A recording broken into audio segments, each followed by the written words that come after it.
नमस्कार, कैसे हैं आप सभी? अच्छे होंगे, मस्त होंगे, पढ़ रहे होंगे, कुछ ना कुछ नया सीख रहे होंगे, कुछ ना कुछ नया कर रहे होंगे। तो चलिए, मैं रेणु जैन आप सभी का स्वागत करती हूँ नोकआउट एजुकेशन पर। एक ऐसा मंच जो आपको अपने अनुसार हिंदी को पढ़ने, लिखने और समझने में मदद कर रहा है। और मैं रेणु जैन आपकी सहायता के लिए हमेशा तैयार हूँ।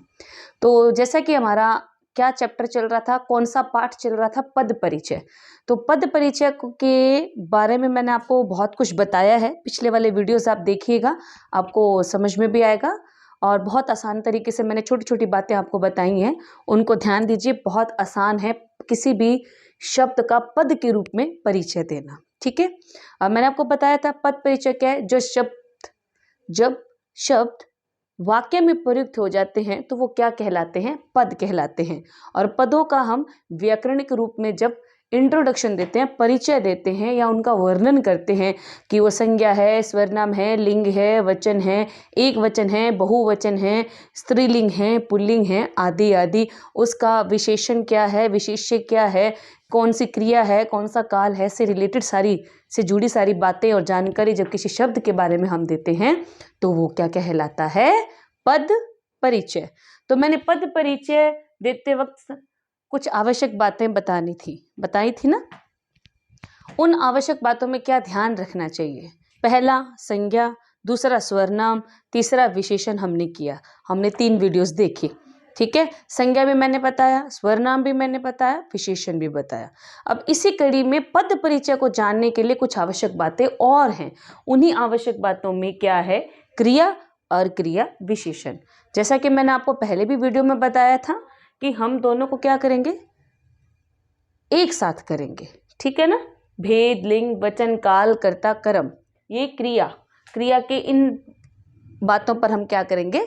चर्चा करेंगे। तो आइए बढ़ते हैं मेरे चैनल नॉकआउट एजुकेशन पर हिंदी की कक्षा में, जहां चल रहा है आपका पाठ पद परिचय, जो कॉम्पिटिटिव एग्जाम आप कर रहे हैं उनके अनुसार भी आपके लिए बहुत सहायकारी है। और अगर क्लासेस भी आप अटेंड कर रहे हैं तो उसके हिसाब से भी आपको बहुत सहायकारी है। तो आइए जानते हैं पद परिचय के बारे में। और उसका अगला विषय, टॉपिक क्या है हमारा? क्रिया। देखो, क्रिया का मतलब क्या होता है? इससे पहले मैंने लास्ट वीडियो में आप लोगों से पूछा था विशेषण को इंग्लिश में हम किस नाम से जानते हैं? विशेषण को इंग्लिश में हम जानते हैं एडजेक्टिव के नाम से, एडजेक्टिव के नाम से। और अलंकृत शब्द के अर्थ को बताना है। अलंकृत का मतलब होता है सजाना, डेकोरेट करना, ठीक है। अलंकृत का मतलब क्या होता है? सजाना। ध्यान रखिए, मैंने जो प्रतियोगिता शुरू की है हिंदी व्यक्तित्व के नाम से, उसी प्रतियोगिता से जुड़े ये सवाल मैं आपसे छोटे छोटे बीच में पूछती रहती हूँ। जो कुछ थोड़ा बहुत मैं आपको बताती रहती हूँ उनको ध्यान से सुनिए, गौर से देखिए और मेरे प्रश्नों का उत्तर दीजिए और पाइए मेरे मंच पर आकर बोलने की आज़ादी, ठीक है। चलिए बढ़ते हैं। मैंने आपके दोनों प्रश्नों के उत्तर आपको दे दिए हैं, ध्यान रहे, याद रखें, करें। और हम चलते हैं क्रिया। क्रिया को इंग्लिश में बोलते हैं वर्ब। कहीं ना कहीं मैं थोड़ा बहुत इंग्लिश में भी बता दूंगी, ताकि जो बच्चे हिंदी से बिल्कुल अनटच्ड है, मतलब बिल्कुल हिंदी के खाते में नहीं आते, उनको समझना, पढ़ना, लिखना थोड़ा आसान हो जाए। वर्ब, क्रिया को क्या बोलते हैं? वर्ब। देखो, क्रिया क्या है? क्रिया वाक्य की प्रमुख घटक होती है। क्रिया के बिना कोई वाक्य बन ही नहीं सकता। क्रिया क्या है? अब मैं आपको पढ़ा रही हूं तो ये मेरी क्या है? क्रिया। क्रिया का मतलब है जो काम हम कर रहे हैं। जैसे अब मैं चल रही हूं, अब मैं लिख रही हूं, तो लिखना, चलना, रोना, हंसना, बोलना, है ना, या अपनी किसी भी तरीके से भाव भंगिमा प्रकट करना, किसी भी कार्य को इधर से उधर करना, ये सारी क्या है? हमारी क्रियाएं हैं। और क्रिया के बिना कोई भी वाक्य पूर्ण नहीं होता। किसी भी वाक्य को पूर्ण करने के लिए या उसमें पूर्णता दिखाने के लिए, उसको कंप्लीटली सेंसेबल दिखाने के लिए हमें क्या करना होगा? उसमें क्रिया डालनी होगी, ठीक है। तो क्रिया, जिन शब्दों से किसी काम के करने या होने का पता चले उसे क्रिया कहते हैं। जिन शब्दों से किसी काम के करने या होने का पता चले उसे क्रिया कहते हैं। उदाहरण स्वरूप देखिए, दर्पण स्कूल जाता है। अब ये जो जाता है, अगर आपसे पूछा जाए ये रेखांकित शब्द क्या है, तो हम कहेंगे क्रिया है। क्रिया का मतलब क्या हो गया? हमारे द्वारा जो कार्य यहाँ किया जाता है। अब कार्य किसी भी रूप में भी हो सकता है, जैसे चलना, फिरना, बोलना आदि। ठीक है, ये सारी क्या है? हमारी क्रियाएं हैं, अर्थात हमारे द्वारा जो काम होते हैं उनको हम क्या कहते हैं? क्रियाएं। एक्शन वर्ड, इंग्लिश में अगर आप जानो तो एक्शन वर्ड, सडनली कोई भी एक्शन हमारे द्वारा होता है, चाहे वो बोलने का, हंसने का, रोने का, खाने का, पीने का, चलने का, रुकने का, किसी को इशारा भी करने का हो, तो वो क्या है? वर्ब है। वो क्या है? क्रिया है। ध्यान रहे, ठीक है। और इन्हीं एक्शन के थ्रू, इन्हीं क्रियाओं के द्वारा हमारा वाक्य क्या है? संपूर्णता पाता है, पूर्णत होता है। ठीक है, आइए हम पढ़ते हैं उदाहरण के साथ। देखिए, उदाहरण के साथ पढ़ेंगे ना तो थोड़ा क्या है, समझने में हमें आसानी होगी। जैसे निखिल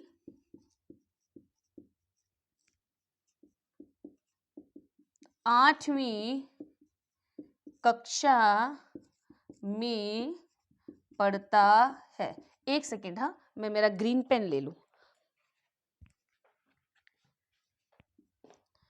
जब वह स्कूल जा रहा था तब उससे एक भिखारी मिला। वह उस भिखारी को रोटी खिलाने लगा। अब वह रोज उसे रोटी खिलाता है। उदाहरण तो आपने सुन लिए, देख लिए, समझ लिए।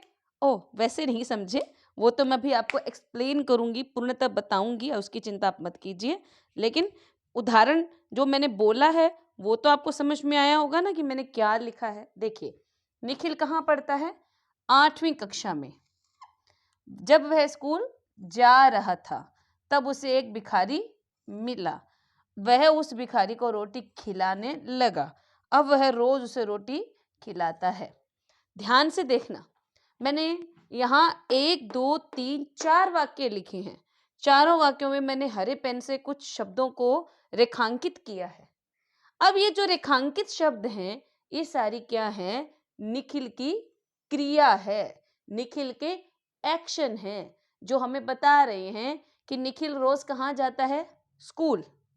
जब वह स्कूल जाता है तो उसे कौन मिलता है? एक भिखारी। और भिखारी को उसने क्या खिलाया? रोटी। अब वो रोज क्या करने लगा? उसको रोटी खिलाने लगा। हमें हमारे सारे प्रश्नों के सवाल मिल रहे हैं किसके द्वारा?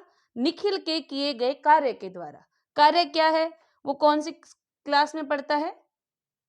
8वीं। वो स्कूल क्या करता है? जा रहा था। उसे रास्ते में कौन मिला? भिखारी मिला।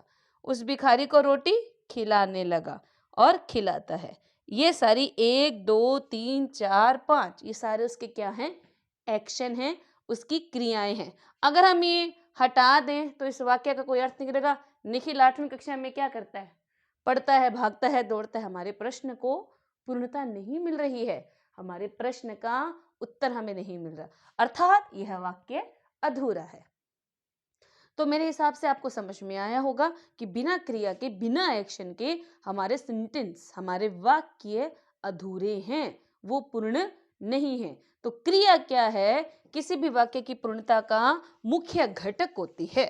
ठीक है, और हमारे द्वारा जो कार्य किए जाते हैं वो क्या कहलाती हैं? क्रिया। ये तो हमने जान लिया।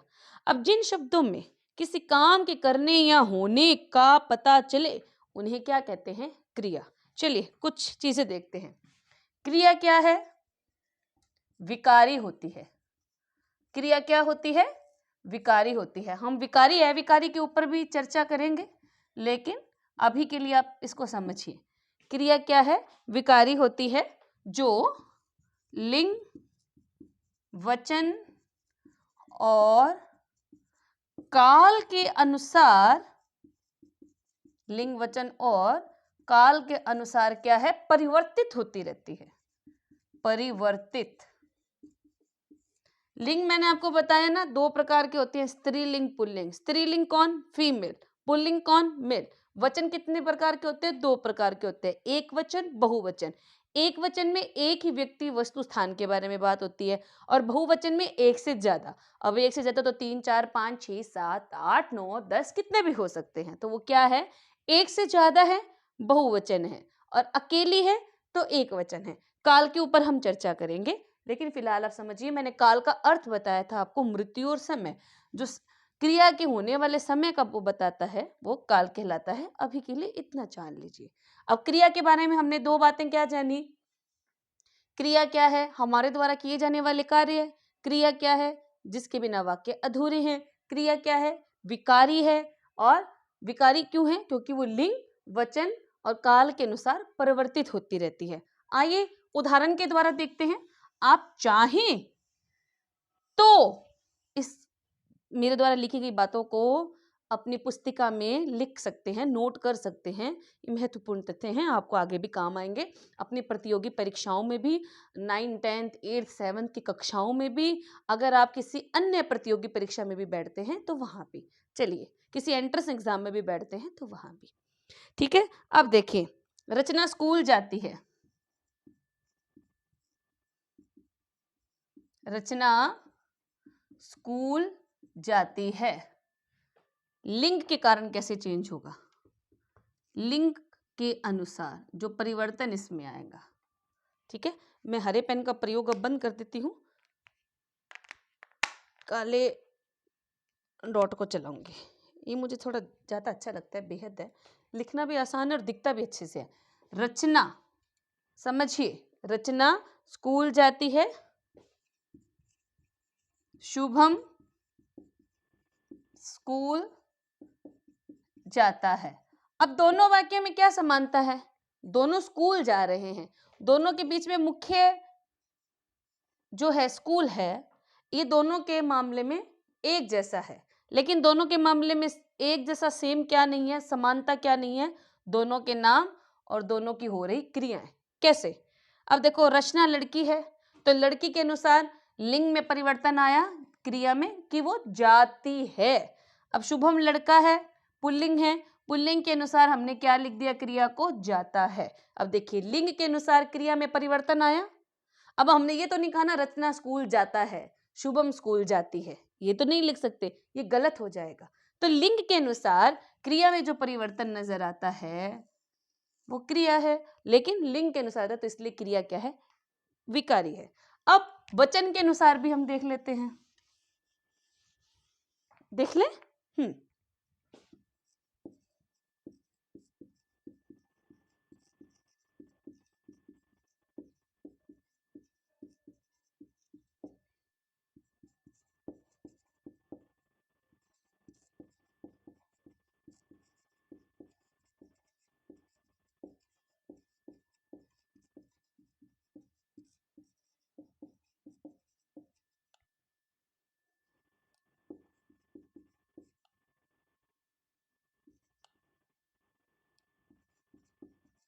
अब देखो, मेरे पास केला है, कितना?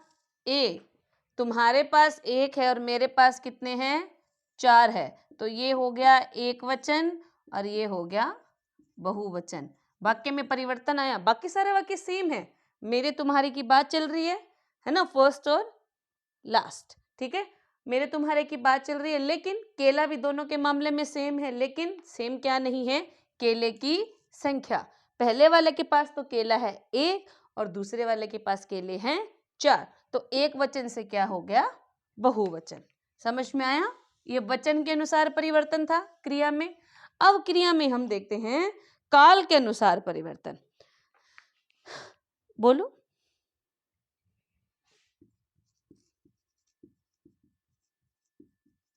वह स्कूल जाती है वह स्कूल जाएगी। देखो कैसे प्रेजेंट से फ्यूचर में आ गई, कैसे वर्तमान से भविष्य काल में आ जाएगी। देखो काल के 3 भेद होते हैं। टेंस पढ़ते हैं ना आप इंग्लिश में, प्रेजेंट, फ्यूचर, पास्ट। इसी तरह हिंदी में भी काल है, टेंस है। काल जो समय को बताता है, क्रिया के होने वाले कार्य के और क्रिया के समय को बताता है। इसी के 3 भेद हैं, वर्तमान काल, भूतकाल और भविष्य काल। जैसे इंग्लिश में प्रेजेंट, पास्ट और फ्यूचर होते हैं। ठीक है। अब देखो क्रिया तो हो रही है क्या, कि वह स्कूल जाती है और वह स्कूल जाएगी, लेकिन क्रिया के होने में अंतर कितना है। वह तो वर्तमान में तो वह जाती है और भविष्य में वो जाएगी, उसके जाने का कुछ पता नहीं है।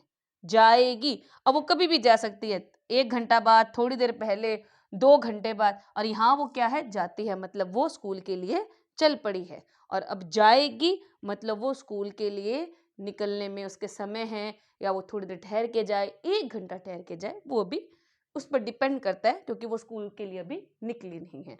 तो देखिए किस तरह वर्तमान से हम भविष्य काल में आ गए। अब मुझे ये बताना, वह स्कूल जाएगी भविष्य काल का कौन सा भेद आता है। ठीक है, वह स्कूल जाएगी में भविष्य काल का कौन सा भेद आता है। आपके लिए प्रश्न छोड़ रही हूं। वह स्कूल जाएगी वाक्य में भविष्य काल का कौन सा भेद आता है।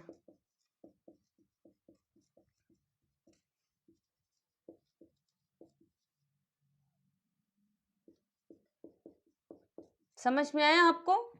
क्या आपको क्रिया का इतना हिस्सा जो मैंने समझाया आपको अच्छे से समझ में आया या नहीं, मुझे कमेंट करके बताते रहिए। साथ साथ मेरे वीडियो को कमेंट, लाइक और शेयर करना ना भूलें। अभी हम आगे बढ़ते हैं। चलिए, हाँ 1 मिनट का मैंने सोचा सांस ले लूँ ना, अच्छा रहता है। लगातार बोलना बोलना बोलना, पर लगातार बोलने में भी अपना मजा है। किस किस को बोलना पसंद है, तो उसके लिए हम एक प्रतियोगिता रख लेंगे बोलने की। ठीक है, चलिए अब हम पढ़ते हैं। देखिए क्रिया पढ़ रहे हैं, तो धातु को हम कैसे भूल सकते हैं। अगर हम क्रिया पढ़ रहे हैं तो हम धातु को नहीं भूल सकते। धातु क्या होता है, क्रिया का मूल रूप होता है। कैसे, देखिए लिख, लिखना।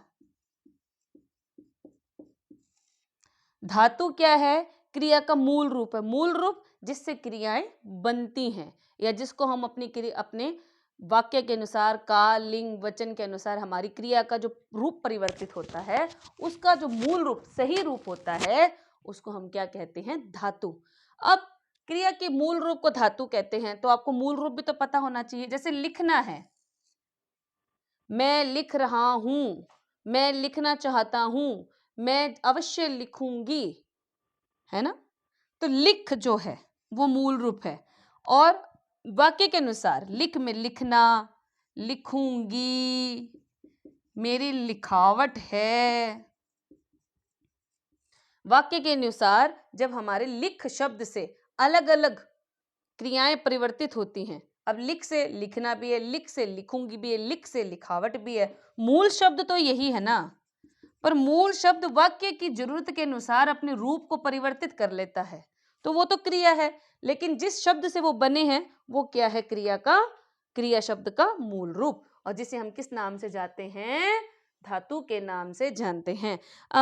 मैंने आपको विशेषण बताते वक्त उच्चतर, उत्तम और मूलावस्था बताई थी ना, वैसे ही डिग्री ऑफ कंपैरिजन। ठीक है, अब देखिए एक मूल शब्द मैं आपको और बताती हूं, पढ़। ये भी क्रिया का मूल शब्द है, जिसे हम धातु के रूप में जानते हैं। पढ़ क्या है, मूल धातु है। अब धातु से हम क्या परिवर्तित करेंगे, पढ़ना, पढ़ाई, दोनों अलग अलग शब्द बन गए, और जरूरत के अनुसार हम इसको क्रिया के रूप में प्रयोग करेंगे अपने वाक्य में।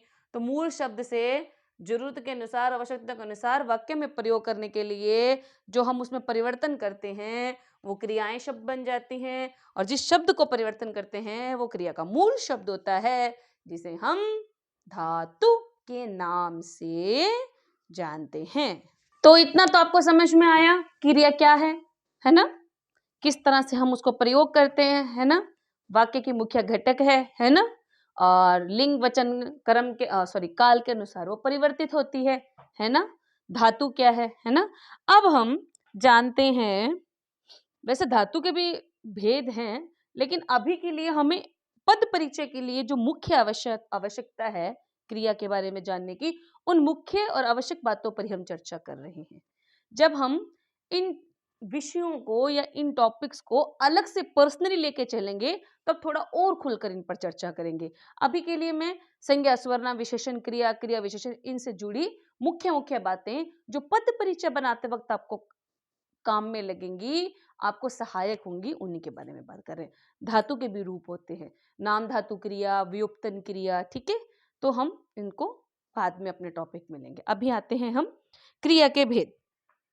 क्रिया के भेद थोड़ी सी चर्चा वाली बात तो है, क्रिया के भेद, लेकिन क्रिया को हम कितने भागों में बांट सकते हैं या उसके भेद हम किस आधार पर कर सकते हैं। क्रिया के भेद हम दो आधार पर कर सकते हैं। कौन कौन से? कर्म के आधार पर और रचना के आधार पर। किस आधार पर? कर्म के आधार पर और रचना के आधार पर। क्रिया को हम दो भागों में बांटते हैं, कर्म के आधार पर और रचना के आधार पर। वैसे रचना शब्द का अर्थ भी आप बताएं तो मुझे अच्छा लगेगा। आपके लिए पहला प्रश्न ये था, दूसरा है रचना शब्द का अर्थ बताएं। दो प्रश्न मैंने छोड़े हैं, इनके आंसर उत्तर मैं आपको अगली वीडियो में दे दूंगी। तब तक आप मेरी वीडियो से जुड़े रहिए, लाइक कीजिए, कमेंट कीजिए, शेयर कीजिए और मुझे बताइए आपको कितना समझ में आया, कितना नहीं। अगर कुछ भी समझ में नहीं आता है कमेंट बॉक्स में डालिए, कुछ नया आप जानते हैं वो भी कमेंट बॉक्स में डालिए और मुझे बताइए।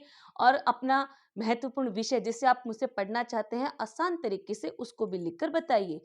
तब तक लाइक कीजिए, कमेंट कीजिए, शेयर कीजिए, मेरे चैनल नॉकआउट एजुकेशन को सब्सक्राइब कीजिए। धन्यवाद। वापस हम अपने बोर्ड की तरफ।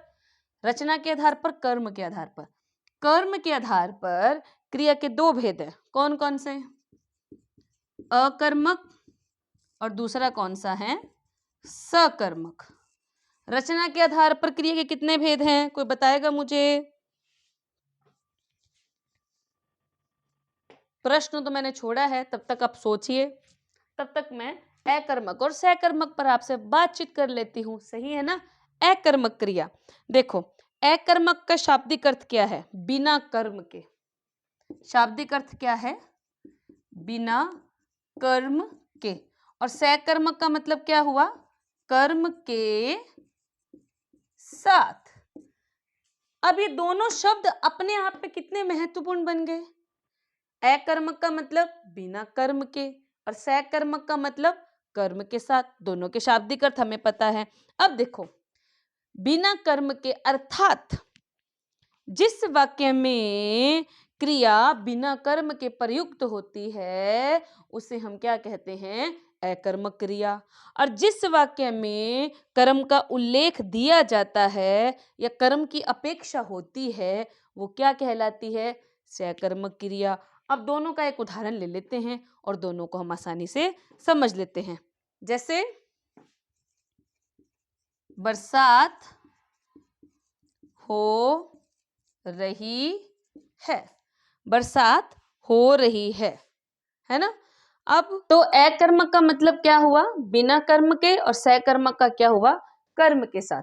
चलिए दोनों को आसान तरीके से समझने का मैं एक उदाहरण आपको दोनों का एक एक देती हूँ, आप इसे आसान तरीके से समझ पाएंगे। बरसात हो रही है, ये अकर्मक का उदाहरण है। सकर्मक का क्या है? अभिषेक ढोलक बजा रहा है। देखो बरसात हो रही है और ढोलक बजा रहा है, ठीक है। अब देखो जिस वाक्य को पढ़ते वक्त हमें कौन किसको लगाकर यदि प्रश्न का उत्तर मिलता है तो वो सकर्मक क्रिया है। अगर हमें प्रश्न का उत्तर नहीं मिलता तो वो अकर्मक क्रिया है। देखो बरसात हो रही है, कब से हो रही है? नहीं पता। नहीं पता अर्थात बिना कर्म के है, इसलिए क्या है? अकर्मक क्रिया। बरसात सुबह 8 बजे से हो रही है। कितने बजे से हो रही है? सुबह 8 बजे से लगातार बरसात हो रही है। तो कर्म के साथ आई ना, और हमें पता है कब से चल रही है, सुबह 8 बजे से। अब इसमें बरसात हो रही है, पर ये तो नहीं पता सुबह से, रात से, दिन में, अभी शुरू हुई है, हमें कुछ नहीं पता। तो अकर्मक। लेकिन इसी के विपरीत अभिषेक ढोलक बजा रहा है। अभिषेक क्या कर रहा है? ढोलक बजा रहा है। तुरंत हमें हमारे प्रश्न का उत्तर मिला। तो वहां क्या होगा? सकर्मक क्रिया। समझ में आई? अच्छे से जानती हूं समझ में आया है आपको। ध्यान रखिए, क्रिया के दो भेद हैं, कर्म के आधार पर और रचना के आधार पर। कर्म के आधार पर क्रिया के दो भेद हैं, अकर्मक, सकर्मक। अकर्मक जिसमें कर्म की अपेक्षा नहीं होती, और सकर्मक जिसमें कर्म की अपेक्षा होती है। अर्थात अकर्मक जिसमें कर्म का प्रयोग नहीं होता, और सकर्मक जिसमें कर्म का प्रयोग होता है। अकर्मक को पहचानने के लिए जब हम कौन, किसको, कब से इस तरह से प्रश्न करते हैं और हमें उत्तर मिल जाता है, तो वह सकर्मक क्रिया है। यदि उस प्रश्न का उत्तर हमें नहीं मिलता तो वहां अकर्मक क्रिया है। बहुत आसान है। एक एग्जाम्पल और हम कर लेते हैं। माँ फल काट रही है। माँ फल काट रही है। आप इसका उत्तर मुझे दीजिए, नोट कर लीजिएगा। वाक्य मैंने क्या लिखा है? माँ फल काट रही है। आपके लिए ऑप्शन ए है कि ये अकर्मक है, ऑप्शन बी है, हाँ सॉरी हिंदी है ना, एस ऑप्शन है आपके लिए, और बे ऑप्शन है। 4 विभाग नहीं, मैं सिर्फ 2 ही दूंगी। अब दोनों में से सकर्मक, एक और दूं, से दोनों नहीं है, द दोनों है। अब एक ऑप्शन चूज कीजिए, एक ऑप्शन को उठाइए और मुझे बताइए कि ये अकर्मक क्रिया है, सकर्मक क्रिया है, दोनों नहीं है या दोनों है। प्रश्न पूरी तरह से आप पर है, आप देखिए और कीजिए। समझ में आए? चलिए देखिए, 2 मिनट दे रही हूं, नोट कर लीजिए आप अच्छे से, ठीक है? मेरे हिसाब से नोट हो गया होगा अब तक आपका। चलिए आप देखिए, क्रिया का जो भेद है सकर्मक, उसके भी 2 भेद है, एक कर्मक और द्विकर्मक। इतना ही चर्चा करेंगे, लंबा नहीं चाहेंगे। पद परिचय के लिए जितना आवश्यक है हम जान लेते हैं। इसके बाद हैं क्रिया के भेद, किसके आधार पर? किसके आधार पर? रचना के आधार पर। फटाफट बता देती हूं। रचना के आधार पर सामान्य क्रिया, संयुक्त क्रिया, प्रेरणार्थक क्रिया, नाम धातु क्रिया, पूर्वकालिक क्रिया। ठीक है, अभी के लिए क्रिया का इतना ही। हम मिलते हैं अपनी अगली वीडियो में, जिस पे हम चर्चा करेंगे क्रिया विशेषण पर। बहुत ही आसान है, जो क्रिया की विशेषता बताते हैं वो क्रिया विशेषण कहलाते हैं। तो तब तक हम मिलते हैं। जुड़े रहिए मेरे चैनल नॉकआउट एजुकेशन से। मेरी वीडियो को लाइक कीजिए, कमेंट कीजिए, शेयर कीजिए। जो भी आपको अच्छा लगता है बताइए, जो समझ में नहीं आता है बताइए, हम उस पर दोबारा चर्चा करेंगे। और हर विषय की कोशिश करेंगे, प्रयास करेंगे कि गहनता से अध्ययन कर पाएं। तब तक मैं रेणु जैन आप सभी को याद करती रहूंगी, आप मुझे याद करते रहिए। मिलते हैं।